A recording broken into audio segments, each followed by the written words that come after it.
Pozerám do izby a neverím, že si tu není. Sedím na tvojej posteli a strašne smutno je mi. Všetky ty veci, čo si nosil, tu ostali ležať. Všetko sa náhle zastavilo, čas prestal bežať. Každý deň čakáme, sme v tom, kedy zasa prídeš. Vidím tvoj úsmev, si tu s nami, nikdy neodídeš. Bol si tak mladý, plný života a ideálov. Rozdáva si radosť všade, tak bože, je to málo. Pýtam sa teba, prečo musí zomrieť mladý človek. Nepoznám odpoveď, pýtal som sa už kohokoľvek. Sedím tu sám s tvojou fotkou a nechcem veriť. Do konca života s tou bolesťou budem superiť. Ešte pred 2 dňami si sa chcel porozprávať. Koho by napadlo, že dnes ťa budem pochovávať. Rýchlo si odišiel z tohto sveta nečakane. Tú smutnú správu som musel povedať tvojej mame. Bola to rana bolestivá a veľká strata. Stratili sme milovaného syna, kamaráta.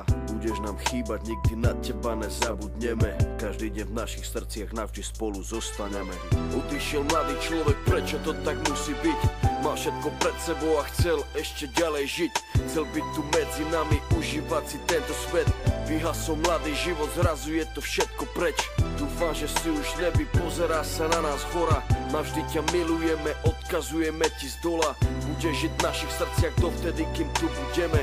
Počkaj tam na nás hore, určite sa raz stretneme. Všetky tie okamihy zmizli zo sveta, ďalšia obeta. Vidím to všetko, tak jasne si to pamätám. Stáli sme tam a všetci sme sa smáli. Smal si sa s nami, aj tvoj malý syn tam tedy dobehol za nami. Na pódium zaspíval davami. Videl som daču, jak úsmev na tvojej tvári. Nikto z nás si neuvedomil, jak sme tam tak stáli, že keď som ti podal ruku, podal som ju naposledy. Môj brat stratil sestru, za týždeň mala mať 16. Vidím bolesť v jeho očách, vždy keď sa postaví pred nás. Vidím, že by jej dal všetko, no musí stačiť kvet. Vidím, že by dal svoj život, aby ju vrátil späť. Ľudia sa milujú a spravia pre seba hocičo. Najhoršie je, keď už nejde spraviť nič a bolí. To sú to tí veci, ktoré nikdy neprestanú boleť. Není väčšej tragédie, než keď zomre mladý človek. Jeden deň na ulici, druhý deň v nemocnici. Za chvíľu konec, za to život nebol v polovici.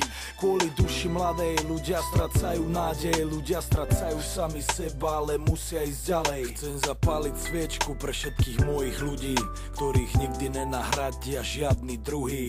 Nepomôžu prosby, modlitby, žiadne iné gesto. Nikto už nikdy nezaplní to prázdne miesto. Odišiel mladý človek, prečo to tak musí byť? Mal všetko pred sebou.